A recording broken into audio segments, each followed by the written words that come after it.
নাৰী শক্তি জিন্দাবাদ কাম নাই কাম নাই হয় হয়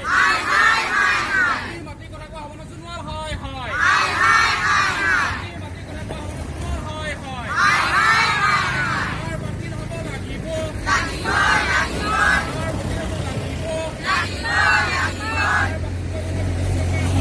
বিজেপি চৰকাৰ হয় হয়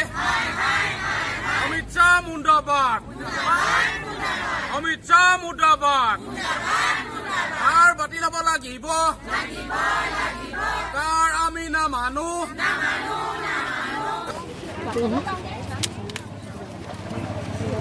কি ক'ব আজি অনুষ্ঠানটো আমি নাৰী শক্তি জাগি উঠিছোঁ প্ৰতিবাদ কৰি আহিছোঁ কৰি থাকিম আৰু কেবখন যদি বাতিল নকৰে আমি ভৱিষ্যতলৈ কৰি যাম আমি